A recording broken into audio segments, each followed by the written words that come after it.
Hey, this is Jen Johans at filmintuition.com and Film Intuition on social media and Letterboxd. And this is Watch with Jen.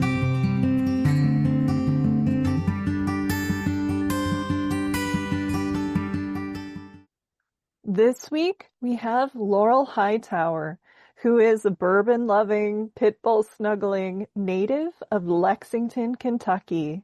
She is the Bram Stoker-nominated author of Whispers in the Dark, CROSSROADS, Below, Every Woman Knows This, Silent Key, Spirit Coven, The Day of the Door, and The Long, Low Whistle. And she also has more than a dozen short fiction stories in print.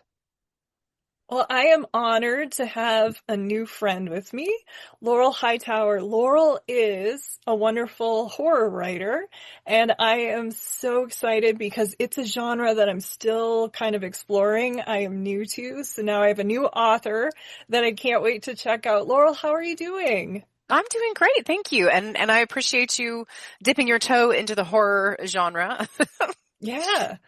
Of course. Yeah, I am pretty new. The podcast gave me a good excuse to kind of get more into it. I tell people it's like a survey class every week. Like, depending on whatever my guests are into, I get to learn something new. So that way you're not getting so bored of the same stuff. And it's been great. I had a friend Elizabeth Cantwell, who teaches actually like horror at a prep school in, Los Angeles area. And so she teaches fiction and film. So she was kind of walking me through the classic texts and like Final Girls and stuff a few years ago. And I have another friend who was, bringing me into more like The Blob and, all of those, Invasions of the Body Snatchers and different remakes. And so, yeah, it's been a good gateway into kind of a genre that I think the gore side of it is not my thing, but I love the psychology and the allegory and what you can do. So have you always loved horror?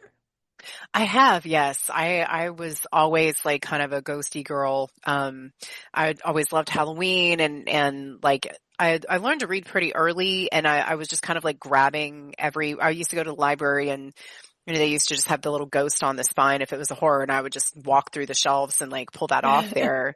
But it's funny, you talk about like having a gateway to that. Like on the flip side of things, like you really have a knowledge of film, and it's something that you're very immersed in, and very used to making like the like analyses and things like that. I had such a hard time with symbolism for the longest time that like that film analysis sort of thing is very new to me now. And it's very exciting. Like, it's very like, okay, yes, like there's this idea that's, this theme and that all these kinds of things. And it's like learning a new skill where then you kind of want to test it out. You're like, wait, how do so it's fun to like go, because it helps with writing. Cause I can like to look at a horror film that actually scares me and think about what's working here? What is it that's so disturbing? Why is this working so well, and how did they accomplish it? Yeah, like is it coming from inside the house? Is the crumbling house, the family, the marriage, like all of that stuff. Yeah. And you were talking about the symbolism. I know that kind of blew my mind. One of my first college classes when I was 16, I took intro to film, and we had one of those professors who graduated AFI and loved to hear himself talk. So every 5 seconds, he kept like pausing the movie we were watching, and it was driving me nuts. But he was teaching us ordinary people, and it was like, well, there's a wall in between Donald Sutherland and Mary Tyler Moore, or there's this happening. And at first you're like, maybe a wall is a wall.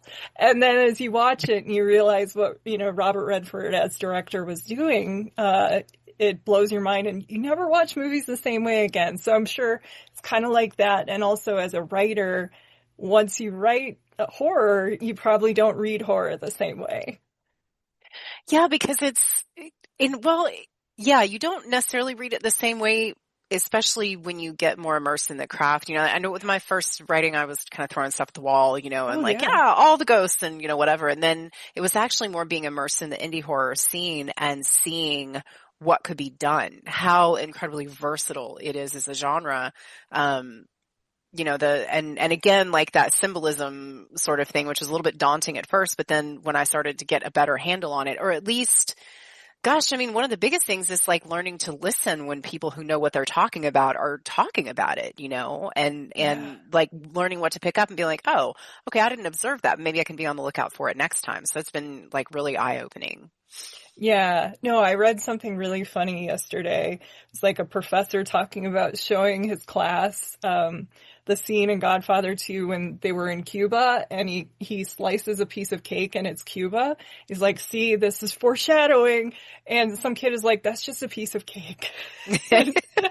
So yeah, I guess you can go a little overboard. There's the joke with, Jim Jarmusch telling a story about some guy telling Akira Kurosawa, like, oh, this looks so great. And he's like, there's a Suzuki factory. It doesn't really symbolize loneliness. I just couldn't shoot across the street. Yeah.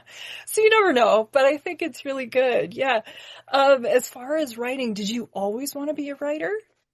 I did not, actually. I bucked against it quite a bit. I come from a writing family, and I'm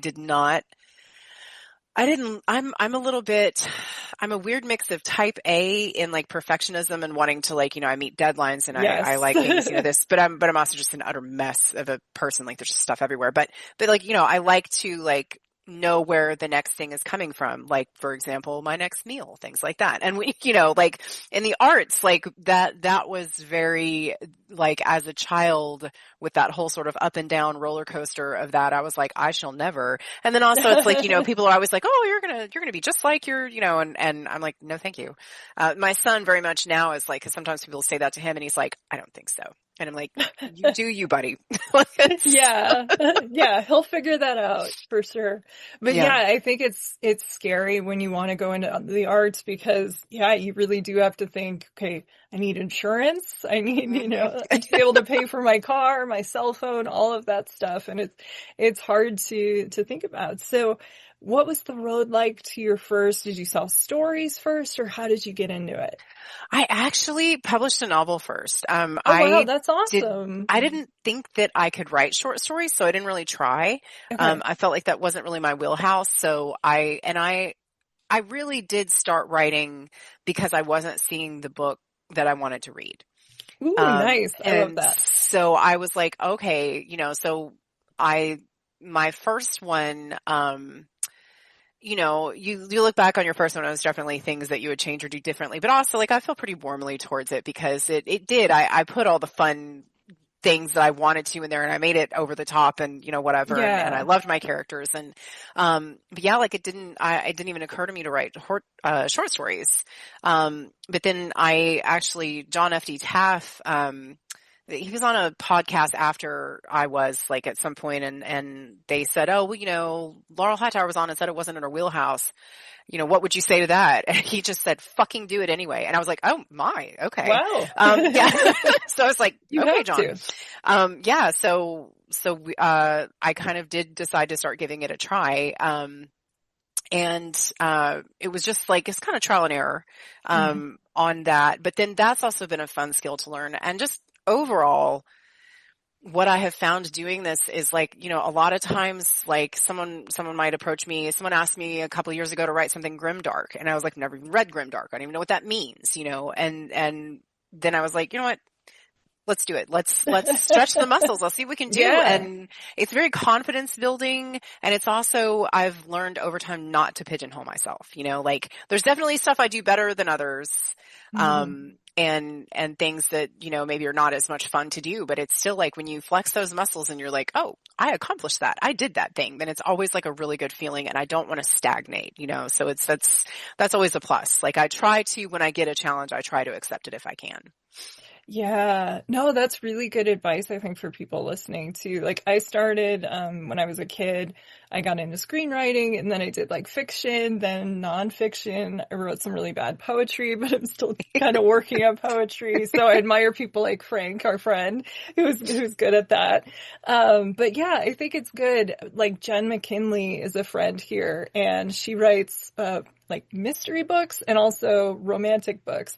And actually one of her new romances is becoming a Hallmark series with Lacey Oh, how Chabert. fun! That's awesome. Paris is always a good idea. It was. So she writes like she was a librarian first and then got into it.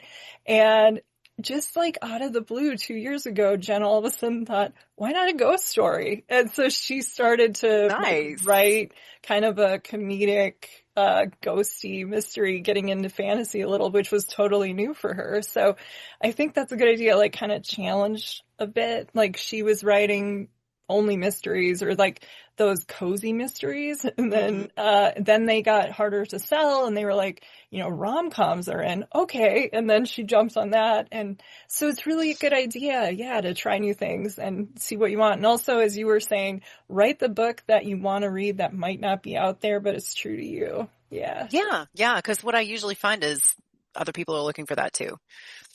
Yeah, exactly. Or they don't know that's what they're looking for. That's my favorite part of reading books is like reading brilliant people like you in a genre that I might not know that much about. And then all of a sudden, whoa, like a door opens. It is. Yeah. Cause it's just such a pleasure, to come across just new things. And Haley Piper, is a friend of mine. She's a wonderful, wonderful writer. And, we kind of started coming up around the same time. And when I read her, she started out doing some self-published stuff and I picked up, it was the Possession of Natalie Glasgow. And I flew through it in a night. Like I was sitting in the bathtub reading and like I didn't even lay back. I sat up with it the whole time because I was so engrossed and so like it was scary. That's and then amazing. like I finish it because it's a really short book. I finish it like the bath is cold, the house is totally silent, and I'm like, oh my God, and those discoveries of like, yes, this story that is so nothing I could have ever come up with. And, just that peering into other people's minds and how they come up with things. And I get a little bit, one of the big things that I learned early on in indie stuff, because people very kindly recommended it was reading diversely, making the effort to read diversely. And it was something that just had never occurred to me, and I think it was Violet Castro and Angel Louise Colon, like we're talking about on a podcast or something. And I was like, wow, that seems really obvious in retrospect, and then I started making the effort. And one of the best things about it has been like, I just finished, Where the Dead Brides Gather by Nuzo Ono. She writes, I think they call her the queen of African horror fiction. And it's fantastic because you have folklore from all different places and, urban legends and stories, but you also have the perspectives of like, I write about motherhood a lot. My experience as a white mother of a white child is vastly different from a black mother with a black child. Totally. And so, when you read, short stories or by people from different backgrounds and this sort of thing, you see, it also gives you a huge door into empathy and knowing what other people are dealing with. Yeah. Like something that's not scary to me because it's not the same circumstances for me is terrifying to someone else. Read a great short story about, it was a horror short story and there was a lot of symbolism in it, but it was Haley's, and it was, about using a public restroom as a trans person. And like the dread that she managed to instill in me in that. And I was just like, sorry, it's a soapbox I get on, but it's fine. Such a wonderful experience to me, to have all those widened horizons and also just, I don't know, anything that increases empathy, increases that recognition, that we're not as separate as we have been led to believe, I guess. Yeah. And I think what you said is so key, like different perspectives, even with the same framework, like Sylvia Moreno Garcia, who wrote like Mexican Gothic. Yeah. And I guess she's writing a noir book that my coworker John Charles just reviewed for Library Journal that's or exciting. He did an interview with her and he loved it. He was talking about that for a while and it's like something you wouldn't expect. I just today wrote a little short review of my friend Jordan Harper's upcoming one, A Violent Masterpiece. And it's one of those things where you get the book and you start reading it and the way he writes, like sometimes life reminds you it started with a lightning strike and you're like, like Like, that is too good. Like, but then you think he has to write that because, like, I wouldn't think like this. Other people wouldn't think like, it is so good. And, exactly what you were saying, like reading in your bath and thinking, well, I wouldn't tell a story that, like, that's what's so good is like, be true to yourself and, what you bring to it. And I think reading, different genres is great. Maria Lewis, who writes kind of like, horror and that and like fantasy, and she's from Australia. She was saying like she has to be really careful of what she reads or watches while she's writing it, because she's like, all of a sudden they'll all start sounding like that. I've heard that from people before. Yes. And then like Sean Cosby blows my mind because he writes this super dark stuff, and then you talk to him and he's like, in college, you studied 17th or 18th century poetry, and and he's like, I would really like to write a romance. And I'm like, yes. So it's really cool. Yeah. To see these really talented people telling stories only they could tell in a very unique way. Yeah. Yeah. Yeah. And so how many books do you have out? What's the latest? Where can people learn more about you? I think the Long Low Whistle that came out in November which is my latest. I think that was either the 7th or the 8th. And I lose track in part because there are a couple that were novellas, which I do plenty of standalone novellas. So I do count it as more than a short story, but they were in multi-author publications. So I'm never quite sure how to count those, but it's either like 7 or 8 of them, at this point. And yeah, Long Low Whistle, it's kind of like a creature feature, it's part of Shortwave's Killer VHS series, and so those are all based around like they're supposed to kind of give the idea of like the kind of horror movie that you would, go to a Blockbuster. Yeah, and, like The Ring, the puffy cover. Yeah, like so that you just based on the cover, you're like, oh yeah, I want to watch that. So that was a lot of fun to write. And then CROSSROADS, which was my second book, is coming out. It's being re-released. It came out through Off Limits Press in 2020. And they were a wonderful press to work with. They unfortunately closed doors, in the most ethical and well done way I've ever seen. Like, it unfortunately happened. Nice. But, they were so big on communication. That doesn't always happen. I'm not going to name names, but yeah, we've seen it. We've seen it play out on social media and everything. But I always like to kind of add that, that they were a delight to work with from start to finish. Yeah. That Shortwave picked up CROSSROADS and is re-releasing it next month. So, that's kind of cool. Yeah, I'm really excited. I really love working with Alan, at Shortwave. He's very, very meticulous, and just like very human and very kind, but also very savvy, which is an amazing mix to have. So yeah, Shortwave is, and they're so ethical. Like, just so like, which is one of these things that like, when you start in the publishing journey, you're not like, what am I dreamily looking for? He's so ethical. But, it's like after a certain point, you're like, wow, like this is this person that you feel like, he and his, I think it's either his wife or girlfriend has stepped up and taken on a lot of the roles, and they're just these wonderful people to work with and wonderful people to support. So that's always a pleasure. Yeah. Well, yeah, I think that's good. You want somebody ethical or somebody who's in line with your values if you can help, and make that choice. Yeah. I have friends who work in Hollywood and they have a no asshole policy. Like, no, we're not going to do that. We're not going to work for, the dude who's Mr. Yellowstone, or something like that. I will say, I think everyone knows Taylor Sheridan at this point and his reputation, so I can just throw that name out there. But it's a big town and people talk, just like in publishing. You want to work with good people. Yeah. Yeah. And I know you just had your website redone, so I want to give a shout out to that. It looked great. Thank you. Yes. Yeah. Thank you. Yeah. My friend Sonora Taylor, she does web design. And she's great because she's not pushy at all, but we've been talking about it on and off for years. I'm like, I really need to get that done. She's like, you really do. So I finally was like, okay, yes, I need to do it. So yeah, I'm really pleased with that. And it's nice to see all my books, kind of in one place and everything, and have a central access point. So yeah, no, I agree with you. And I thought when we were trying to kick around ideas for this, I really liked this idea that we were coming up with, that you came up with based on movies that you're watching a lot with your son, because you are such a busy person.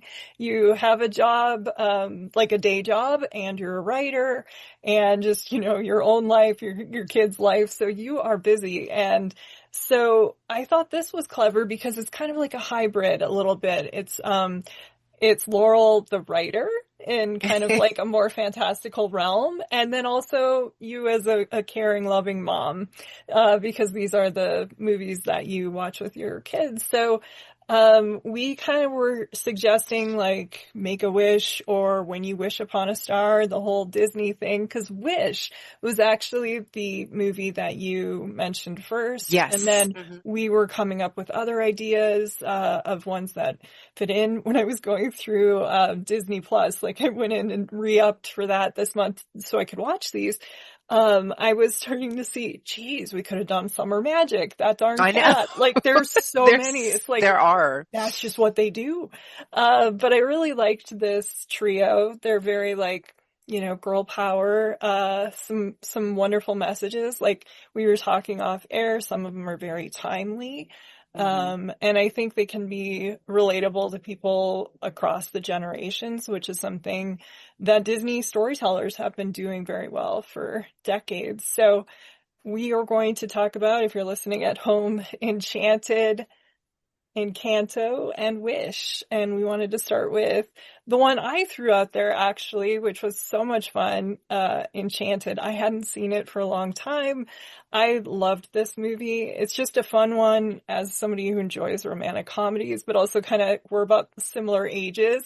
So we grew up, with like The Beauty and the Beast and all of those movies. So watching this Ariel like character kind of come into New York City and for her to have, it's hard to play innocent. Like it really is. Like, and Amy Adams just has that wide-eyed thing. I always tell this story, but back in Minnesota where I grew up at Chanhassen Dinner Theater, I went to a showing of Brigadoon, and she was one of the leads in that production. And oh, how cool. I remember that voice. And this was like in the late 90s. So before, she was anybody. And I think maybe she had done, Drop Dead Gorgeous, maybe, or around that time. Oh, I loved that movie. Yeah. That's an underrated one too. Yeah. It was around that time, maybe a few years before.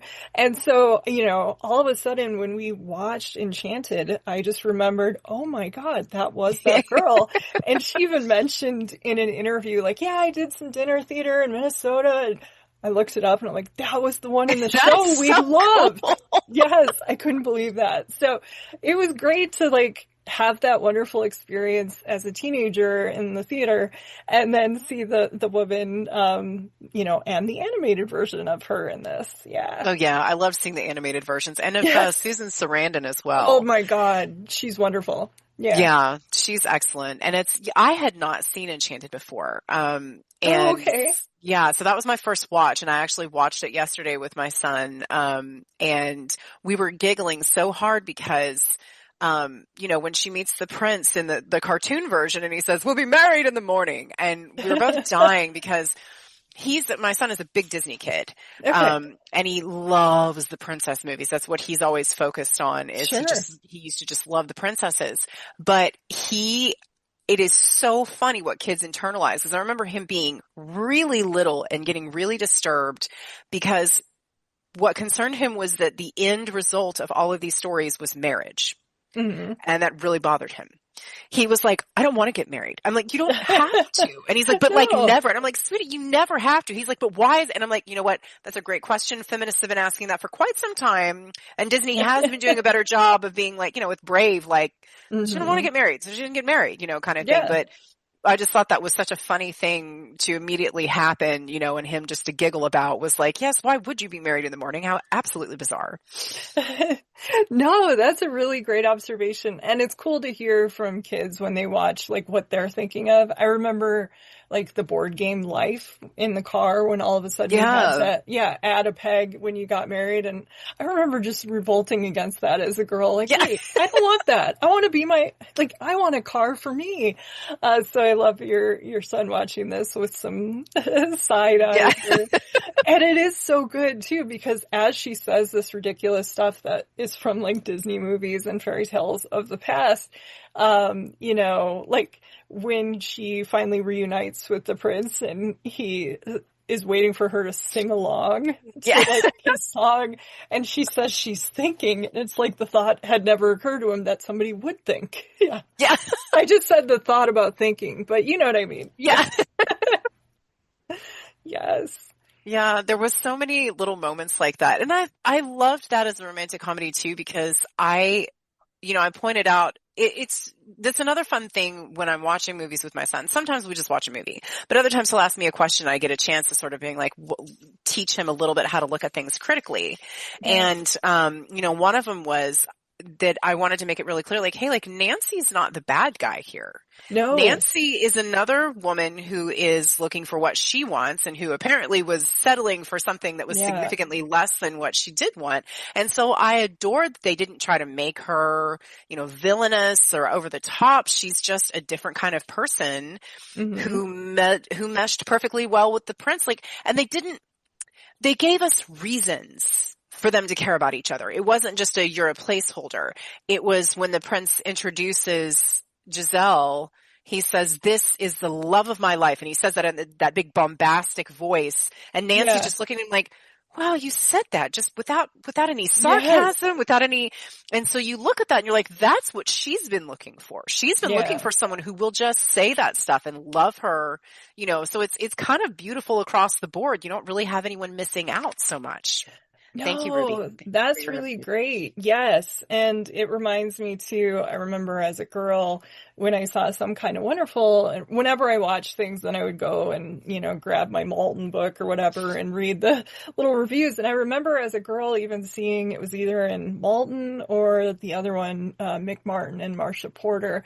And they said like bonus points for not making Leah Thompson's character a bitch because she's, in this love triangle with Mary Stuart Masterson and Eric Stoltz, and it would have been really easy to just make her uppity or like, the James Spader character in Pretty in Pink or something. And not at all. And so I think it's rare. And also like Sleepless in Seattle. I was thinking as you were talking about that, like, You've Got Mail. Nora Ephron was pretty good about that. Like, even though they weren't your person, they were still good people. Like even the Parker Posey person, who's a lot, she makes coffee nervous, and You've Got Mail. She makes coffee nervous is one of my favorite. I use that all the time.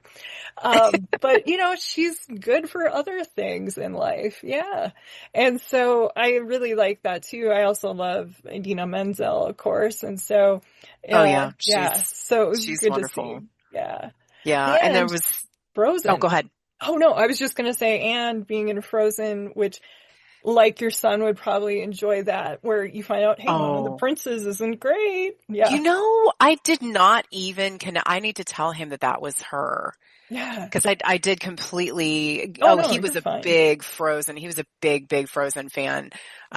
He's moved past it a little bit, but he does still like, he used to just absolutely adore Frozen.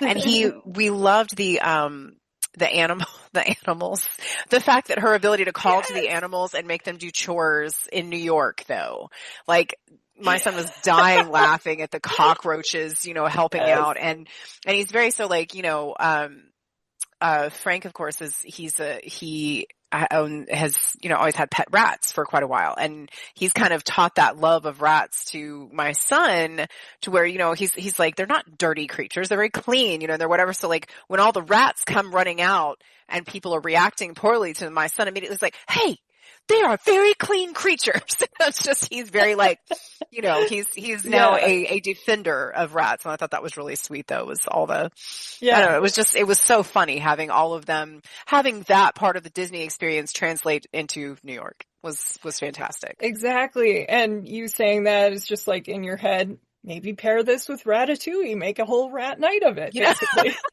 Everybody That's a wins. fantastic idea. And then Frozen, and we are just linking these all together. I know. This was planned, Laurel. No, Well done. it was Claim not. credit for it. I would believe it easily. No. Yeah, but this one I think it's really great. I love all of the different characters. I thought Patrick Dempsey was so funny. He was willing He to was. be Yeah. flustered, and he might actually have, I don't know. I was going to say, I think Amy Adams has a very difficult role, but he actually might, because he can't be too cynical. Would have been hard to, or easy to maybe overcorrect or be the antithesis, because he still has to be her prince, like a different kind of prince. Yeah. Yeah. Yeah. And again, you saw good reasons. Yeah.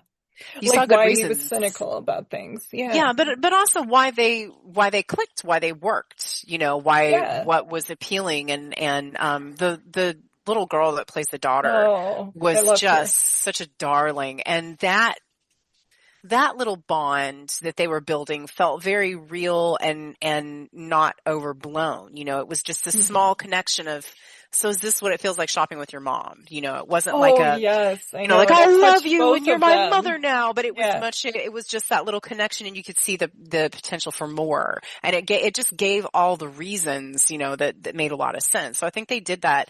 It really is that magical realism that they melded together there in so many different ways. So yeah, that one was a lot of fun. Yeah, that's a really good point, I think. And what I love about that moment too is you can tell it means just as much to the Amy Adams character. And she even is great. She's talking about Nancy, stepmothers get a bad rap and all of that. Mm-hmm. And then it's kind of funny because she's like, well, I haven't met Edward's mother, but I hear she's lovely. She's wonderful. Yes, we hear, and then we think about her. But Timothy Spall is somebody like who just steals every movie, and so I really liked that whole thing, like when they're flipping through the channels and he gets stuck on watching a soap opera. It's great. Yeah. I know. It reminded me too, his character of like, oh, okay, it's Cogsworth or one of those guys in Beauty and the Beast, which I thought was really fun. And talking about ways that magic can be used, I was so delighted by ENCANTO. I want to thank you for reminding me, like, Jen, you missed that movie in the pandemic, like you were busy. And oh my gosh, it's so beautiful. I think as a joke, my reaction on Letterboxd was like, sometimes your grandma just sucks, because sometimes your grandma just sucks. Like, everybody wanted to slap this woman, like, throughout the entire movie. And so someone said, I love this movie to the point where, except when she finally, like, admits her wrongdoing, no grandma does that. No. It's true. I had a very difficult grandma, so I could relate to that. But what I loved about this is it is hard to be like the odd person out, or to feel like, you're in a family of scientists and you're the artist. My friend Amina Akhtar is one of those people where they were all like doctors and scientists, and she went into journalism and writing. And so I just thought this was a really good. There are so many people who'd be able to watch it and relate around the world for whatever they're going through. So I really liked it. I think, everyone's family is different, but the same. And so I love the uncle character. I want to thank you so much for recommending this. Oh, yes. So you hadn't seen it before? This was your first watch? Mm-mm. Oh, that's so good. It's one of my favorites. He doesn't, like kids will get in this where they want to watch the same movie over and over and over. He's getting a little older, so he doesn't do that as much. But ENCANTO we did watch, and we also, on Disney Plus, they have a Hollywood Bowl version of it that they did, a live one. And it is such a blast to watch. It's so much fun seeing, because they have most of the actors, not John Leguizamo, but they had most of the actors actually play themselves on stage. Oh, cool. Which was wonderful. And, yes, it addresses the idea of like being the non-gifted or the just the kind of black sheep. Mm-hmm. But it also examines a lot, the gifted child thing, Yeah. those expectations that are put on you in particular. So I actually have a tattoo of Luisa's door on my back that's about this big because, surface pressure Yes. just spoke to me. That line, and it was funny, I was in line for a drink at the Stoker Awards a few years ago. And I was talking about that movie with a friend, and we talked about that. And I said the line, I'm pretty sure I'm worthless if I can't be of service, which was like just slapped me right in the face. Yeah. Like 5 women turned around and started singing it with me. Like the way that it has spoken to so many people, that particular pressure, of just believing that you have to be the one that's standing between your family or your job or whatever, and dire consequences and what that does to people and how it drove those members of the family apart instead of playing to each other's strengths, instead of encouraging one another. They were so busy being competitive, and the songs in that are just like, of course, Disney's very well known for that for good reason. They hire just the best people, for that kind of thing. But it's just like that song at the end when they're all coming together and putting the house back together was Yes.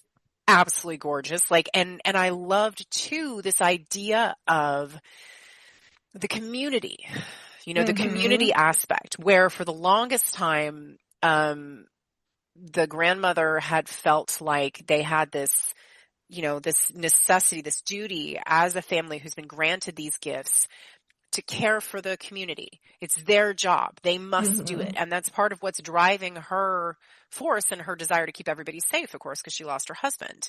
And so at the end, when they've lost everything, they feel like they've lost everything. And immediately the village comes marching up, and like, I still tear up at it because there's a line where they said, we have no gifts, but we are many, and they're like, lay down your load. Like that, I'm tearing up now because I never got over my pregnancy hormones. I cry all the time. But that idea of, so many of us feel like we are carrying our loads alone. Like we don't have any option not to. Yeah. And sometimes when you are in that situation, or maybe even not something as dire, like when you realize that you do have a village, even if it doesn't look like what you thought it would, that's like the most beautiful moment. I absolutely love that movie on like so many levels, but that's one of the best parts for me is the community aspect, is that like, hey, you don't have to carry it. You're allowed to sit down. Like, and when Louise at the end is like in a hammock, I'm like, that's beautiful. She needs the rest. It is beautiful. Yeah, I could really relate to the sister, I love flowers, but the one who made the flowers and was always trying to people please, because I'm from the Midwest, and the joke is we trip and apologize to the sidewalk. Yeah. And so we're always trying to keep the peace, and I'm a perfectionist, and I didn't realize how damaging that was, the ability to like not say no or put others' needs first all the time, until like finally it wears you down and you hit like 40-ish in your early 40s, and you're like, wait a minute, why am I getting all these autoimmune and like dealing, all these stressful things? Yes. And so I'm starting to try to work on that too. Like, no, I get to say no, or I get to draw a boundary, or like you were saying, which I think is really hard, especially for women, is I need help, and asking for help, and also maybe not in a traditional way. Maybe it isn't the man like you thought it was going to be when you were a younger woman, or maybe it's your friends, maybe it's your cousins or your neighbors. Finding your tribe, that is important. Yeah. And it still speaks to the whole kind of thing about, again, this division, this artificial division that, I started doing some reading into like some Buddhist, Pema Chodron in particular. I don't know if you're familiar with her work, but I know the name, but haven't read it. Yeah, she is very accessible. She is a Buddhist nun, but she is an American, and she took a lot of the teachings and made them very accessible for Western minds. Okay. And that is one of the primary tenets of her teaching. Like, a lot of it has to do with like, how do we alleviate suffering? Mm. And a lot of it has to do with our suffering begins with this idea that we are separate from everyone else, that we must maintain this and certainly I don't think that particularly for Western minds, we're ever going to be able to wrench away from like this I in my head. So it's more a matter of like this idea that like, hey, it's, part of this suffering is by, and it's a habit. It's a mindset, right? You go out in the morning, you're running late for work. Every person who's in your way is an obstacle. Every car that's not going fast enough is an obstacle. Someone in front of you taking too long at the coffee shop is an obstacle. And it's in part because we've been conditioned to constantly accomplish in the same way that they do in ENCANTO. Like poor Luisa's day is filled with carrying donkeys around and moving churches and bridges and, all kinds of things like that without that ability to breathe and even find a moment to ask for that help. Whereas like, when I started reading that and I started really trying to take it to heart, I started instead trying to look at, and I do not always accomplish it, but I try to look at it more in things of like, can I observe someone being joyful? How wonderful. Listen to those people laughing. What a wonderful sound. I don't need to know what they're laughing at. I'm happy they're happy, and that person who's taking too long at the coffee shop, look at them. They're buying it for their whole office. How sweet of them. How kind. Do they need help carrying it out to the car? Kind of thing. And I'm going way off on a tangent now, but it's, I don't know. I guess it was like those things were very merged in my mind of that, that the way that things can really start to get better.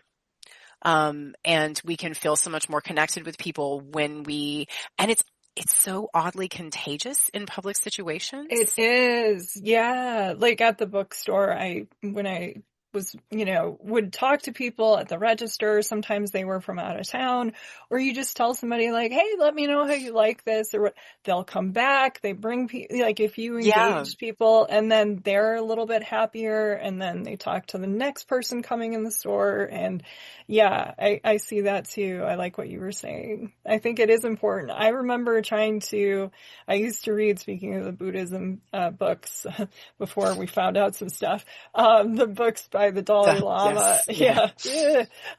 But I liked the lesson where it was, you never know what's going on with somebody. So like when you go through traffic and someone is, really stressed, or there's someone in a hurry, you think maybe his wife is in labor, maybe this happened. Like, you don't know. Maybe his kid just called and like somebody's in the house, but probably not, but he still wants to get home, or, you don't know what anyone is going through, I think. And like you said, the annoying person at the coffee shop, maybe that's all they have. Maybe they're like caring for their mom or dad. And, so they talk a little more because that's their one trip outside the house. Exactly. Like, you never know. Yeah. Yeah. Yeah. And I mean, to your point too, the idea that we have to maximize every interaction and make it as short as possible to not be in anyone else's way. Cause, I definitely have that people pleaser thing too. Mm-hmm. And it's like, I must be the best, whatever, dental patient, right? Like, the one who causes the least trouble for anyone and gets an A in flossing, but that also means like, and I am trying to be observant of that in raising my son, is letting him take up space. Yeah.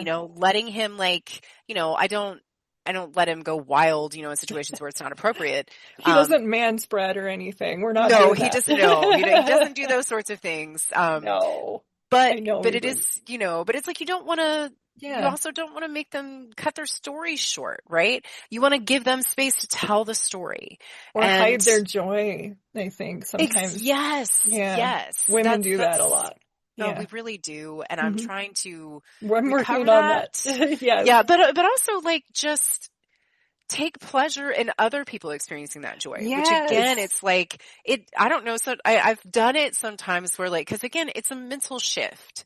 Mm-hmm. And I remember like I worked downtown and I had to run an errand somewhere, and it was like after work, and then I was going back, and I was walking. So it's like there's a bunch of people on the sidewalk because it was a nice day. And there was some people had rented one of those little, I don't know if you've seen the little pedal bars, like where and so they're like, and those things are slow as all get out, right? So they're pedaling, and it's this group of all these young women, and they're pedaling, and they're, the traffic's going insane.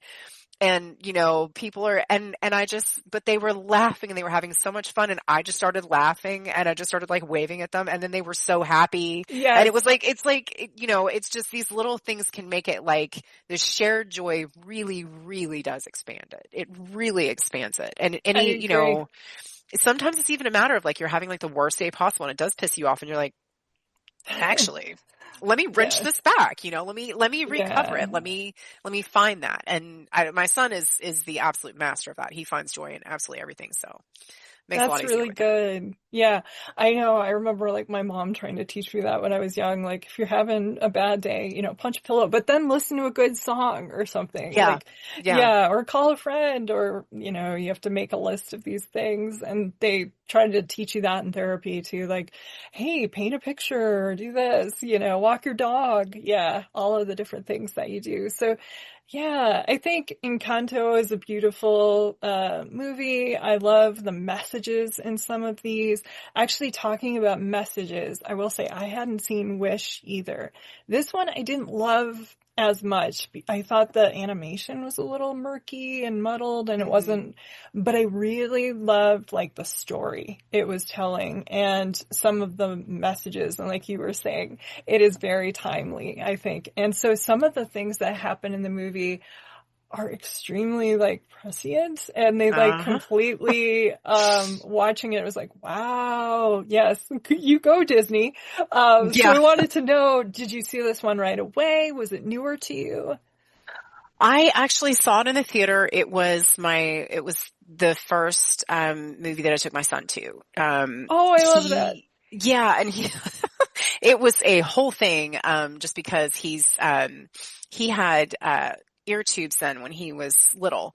Yeah. And his constant ear infections had severely impacted his hearing.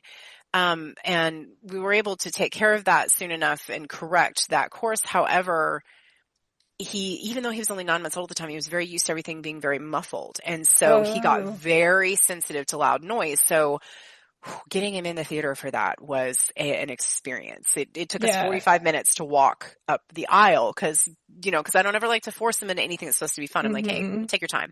So it was kind of like, it was distracting at the time, but it was also just like, the friends we were seeing it with were not as impressed with it.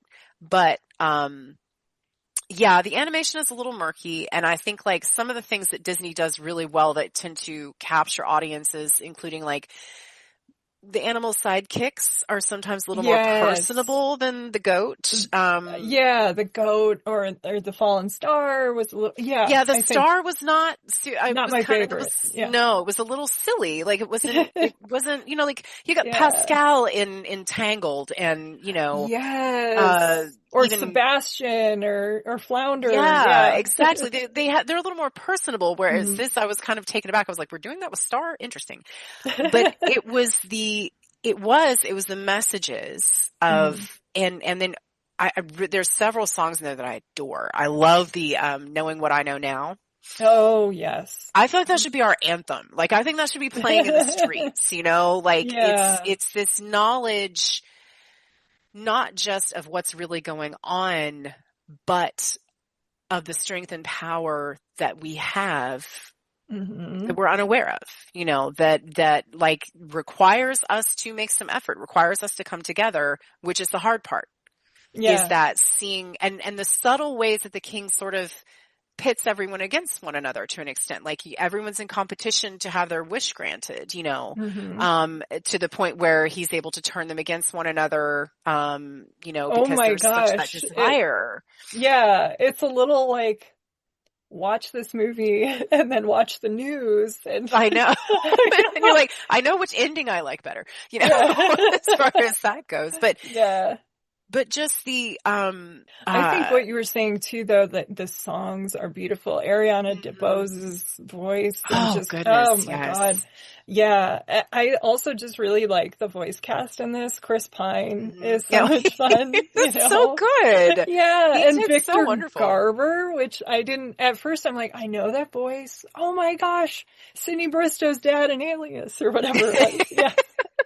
Yeah, I thought the vocal cast in this is really good. And, Yeah.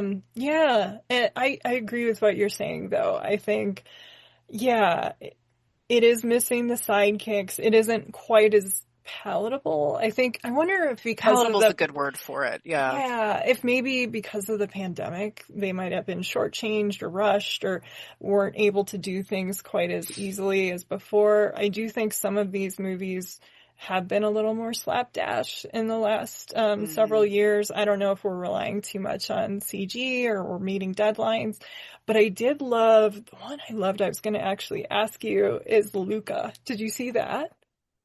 Yes, I love I Luca. love that one. That one I will Yeah. say, like, nobody ever brings it up. And I'm always like, watch Luca. Yes. No, Luca's so sweet. And there's a short, yes, Ciao Bruno. Yeah. yes, that just like, I adore that. Yes. oh yeah, that just like ripped my heart out in the best possible way. Like I just loved that. I love, Yeah. Luca was wonderful. I thought that was a really sweet one. Okay, great. I know one other person that Yeah. likes it. It's you, Well, my me, son loves and, it too. okay, you, me, my your son, and Brian Tallarico at RogerEbert.com. That's about it. Yeah, it's 4 of us. Let's get Frank to watch it and make it 5. Yeah. Actually, my mom loved it, so she's in the There group. we go. We're building up the numbers. The gang is all here. Yes, but for Wish, you were mentioning the loud noises. How does he do with that now? Is he good with loud noises? Or He is it still, is, because but we I have still problems with them. Yeah, the thing is with movie theaters, with the surround sound and everything, they're so overwhelming. Yeah. And so he does better in like we go to a Renaissance fair every year and it's loud and there's music. He does fine with that because it's outdoors. Yes. And I took him to see the Muppet Christmas Carol at the Kentucky Theater, which if you're ever here, you need to go to. It's like Frank's favorite place here. Like we love it. I would love it's to go there. Beautiful I love theater. your pictures of it you guys take. Oh my God. It's such a beautiful place. But again, the acoustics are more the old fashioned, to where it's not better. so overwhelming. Yeah. So he does a lot better there. But yeah, it's still, I don't know. I'm still glad we went, and he didn't hate the experience. We've been to one other movie and then he was like, okay, no. So we'll revisit it, at some point when he's a little bit older, but, gotcha. Yeah. I'm glad that we saw it. Yeah. Especially cause the song, the I'm a Star song, I loved because it's that same, so your dust is my dust, and it's this whole like, hey, we have this generational knowledge. We have, have you ever wondered why you looked up at the sky for answers? Yep. The nature aspect of things, the idea that if we can let things go and stop trying to control them so much, there is a natural order to things, that we can benefit from, that we can be part of, as long as we're not trying to control it and make it what we want. And, that idea of all the animals like it and her realizing too, like, because so much of Rosa's, while it looks like this utopia, is about separation. It's about separation. Yeah, and it's supposed to be something beautiful. Like every month, allegedly, people are getting their wishes granted, and they tell them a wish and they forget the wish, and it's a whole thing. But doing that, it is a question of then celebrating someone's joy and also being jealous of them if they're chosen, or what that is like, and feeling left out. And, her grandfather approaching, like, age 100 and wanting it. It reminded me a little bit of, I think it was, again, me and 3 other people, City of Ember. Did you see that? It was like a children's book series, and they made one movie of it, City of Ember, and it was wonderful. It had like Saoirse Ronan and Tom Hanks. Saoirse when she was like a tot. But it was so good, and it was kind of that thing of like, oh, we're chosen for something, and what it is, and what's really going on in the society. And they've done that like with Hunger Games and all these other ones too. But yeah, I thought this was a good way to do it because it involved everybody in the community, like everybody in society, which made it a little more compelling. It wasn't just the story of the princess or something. Yeah. Yeah. And when you look at, again, they've been conditioned to believe that the fact that X number of people get their wishes granted is this wonderful thing. Yeah. Whereas when you start to look at the wishes that people have and the way that they're being controlled with that hope, Yes. and our grandfather's wish was to play music and make people happy. I He didn't know. need anyone to grant that wish for him. He could have just done it. And Yeah. so many of the wishes that people had were along those lines. They weren't make me a millionaire and buy Yeah. me, a mansion. They were, I want to design my own dresses. Mm-hmm. I want to do this and that. And when it kind of looked a little bit too like a bit of an analogy to, the idea, the arguments that are going on now about socialism, right? Like about people saying like, oh, that's socialism. It's like, we're already paying absurd amounts of money in and we're being told we're lucky for getting, just tiny little ties to that back that we have to work for really hard. I know. No, that money is already coming out. I don't want it to go for what these people want it to go for.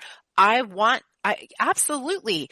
I think that SNAP recipients should have all the cookies they want. And I think that it's so everyone strange. deserves health care. Like, this idea that it's like, oh, it's socialist. Like, no, what we're doing right now is living in a society like this where things are being taken from us. We're being told to be grateful for that and we're getting nothing back. And if you complain, you are, you're a dissident. You are someone to be dealt with. You are someone who's dangerous. You're on the Nixon enemies list. No. Yeah. Well, we have a new one now, but God. I agree with you. And I think that's another thing that it's hard to admit. We were talking earlier that you need help or something. Like, I think my first paycheck, and it wasn't paycheck, was age 8. I was like delivering newspapers and then I was writing really early. And, then when I eventually, like, my back got bad and I went on disability and stuff. And then it was, I don't like taking this money. Am I taking something from somebody else? And it's like, you've been working since you were little. You're still working when you can with what you can do. And that was a hard shift of the mind to do. And so I did admire that with this. Yeah. Mm-hmm. Yeah. Well, because then too, it's also the idea that like what greater possible role can there be for society than to take care of its most vulnerable members? Yeah. Whether that's long-term, whether that's lifelong, whether that's, brief periods of time. I know there's a lot that gets tied up in that. And, again, people not wanting to ask for help or feeling, like a burden or something like that. But the whole point is like, what is the point in society unless we are here to be a safety net? Unless we're here to make sure that people are provided at least their most basic needs, Yeah. Yeah, it's a privilege. That's the way actually my friend Priscilla was talking about it. Like, 'cause she's about 37 or something and someone was making a joke about living at home. She's like, it is a privilege to, her parents as they age, just to be, look after people and stuff like that. So I think all of these Disney movies, you can, obviously any movie you can watch and take out of it. Everyone's going to see a different film. But I think these all have very good messages that you can start applying. Sometimes a piece of cake is a piece of cake, but sometimes it is Cuba and there is a point to it. And I do like that Disney, is actually giving some good, challenging messages that make your kid, question, oh, you don't have to get married, or, oh, I love that, Laurel. I think that's great. Yeah, I do too. He constantly surprises me.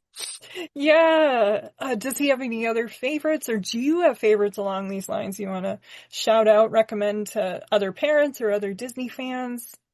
Oh, that's a great question, and I'm totally pulling a blank on it because we do watch so many really good ones, some really cool ones. Yeah, I can't. No worries. I will say I liked Tangled. And yes. Yeah. I don't know how many people have seen, there's a follow-up to that, which I think is something Happily Ever After or something that deals with the immediate aftermath of it.